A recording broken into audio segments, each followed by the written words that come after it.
Hey everyone! Today we are diving into something really cool called CognOS. We're going to explore how they built what is essentially a high-security digital port to control all the valuable data leaving their massive platform. Let's get into it. So here's the big question, right? How do you safely connect a huge data platform to the rest of the world? I mean, just imagine your platform is an entire country, and its data is your most valuable export. You can't just have thousands of unguarded roads leading out. No way. You need a single, super secure port to control what leaves, when it leaves, and who it's going to. And that's exactly what this architecture is all about. So we're going to follow the entire journey. We'll start with the big problem they were facing. Then we'll check out their solution, which is this series of checkpoints called the admission chain. We're also going to see how they handle traffic jams, how they manage costs really smartly, how they guarantee every delivery, and how they create a perfect record of every single thing that happens. It's like the 6 stages of a high-security journey for our data. All right, first up, the problem at the gates. You see, before they built this system, connecting to the outside world was like a wild west of countless unguarded backroads. Yeah, it was a direct route for sure, but it was total chaos. And you gotta understand what that chaos really means. Without a central port, you have absolutely no idea what cargo, your most valuable data, is leaving the country. This creates huge security holes, costs that can spiral out of control, and data deliveries that you just can't count on. It's completely ungoverned, and that makes it really, really unsafe. So, the solution is obvious, right? You have to build that single, secure port. In the world of CognOS, this is called the admission chain. And you can think of it as a mandatory gauntlet of security checkpoints that every single piece of data trying to leave has to pass through. There are absolutely no exceptions. And here is that gauntlet. It's intense. Every single data packet has to face 8 guards, and they have to do it in this exact order. It kicks off with policy. Hey, are you even allowed to send this? Then capability. Can the destination even handle this type of thing? Then dependency. Are all our own systems ready to go? Then there's the gate. Is the port even open for business right now? Concurrency. Is there any space for us to process you? Priority. Okay, where are you in the line? And only after all of that does it get to budget. Can you actually pay the toll? And for really sensitive shipments, there might even be one final human checkpoint.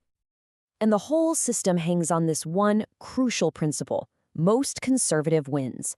What that means is if any one of those 8 guards says deny, or even just hold on a minute, the whole process stops, dead in its tracks.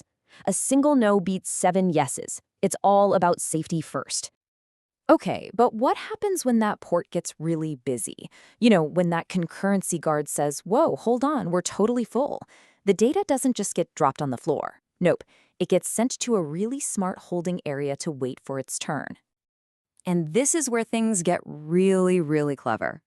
Instead of a simple first one here is the first one out line, this system uses something called weighted fair queuing, or WFQ.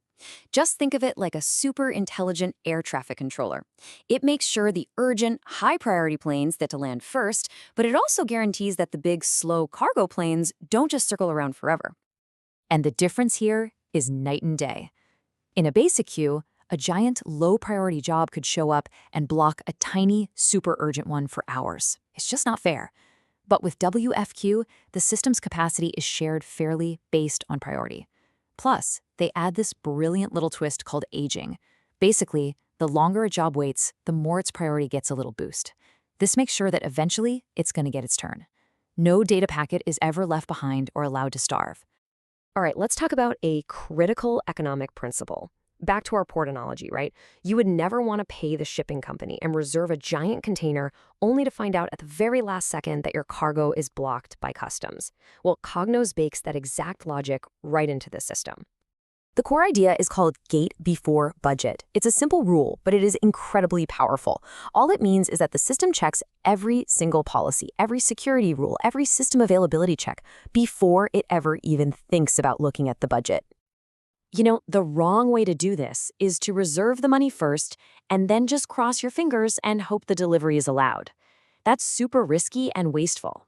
The CognOS way is to get every single green light first: policy, security, the gates, even a person's approval if needed. Only when the path is 100% clear does it go and reserve the budget. It's just way more efficient and way more resilient. Okay, so our data has made it past all the guards, the tariff has been paid. Now comes the final, crucial step. We have to make sure it actually arrives safely at its destination, even if the network gets flaky or the whole system crashes halfway through. The key concept here has a bit of a fancy name. It's called idempotency. But it's a really simple idea, and the elevator button analogy is perfect. You press it once, you press it 20 times. The result is the same. The elevator gets called one time. This idea is what makes it safe to retry sending things. You can try to send the same piece of data over and over without worrying that you're going to create a bunch of duplicates on the other side. So how do they do this? With a pattern called outbox first, network second.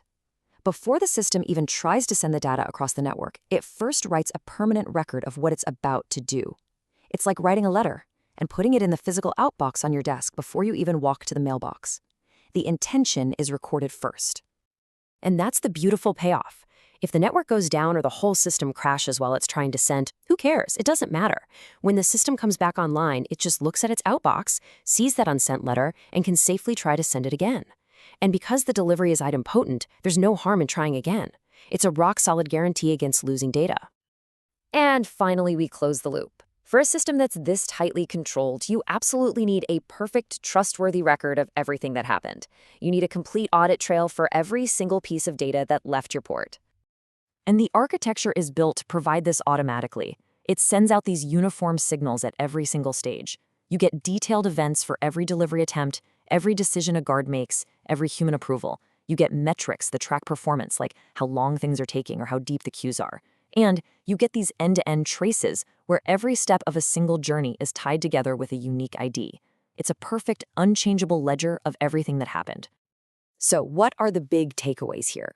The real strength of this whole design comes down to these core principles. First, governance comes first. It's not an afterthought. Second, costs are managed smartly with that gate before budget rule. Third, fairness is guaranteed even when the system is slammed. Fourth, reliability isn't an accident. It's built in by design. And finally, every single thing that happens is completely observable and can be audited. And that really brings us to the final thought here.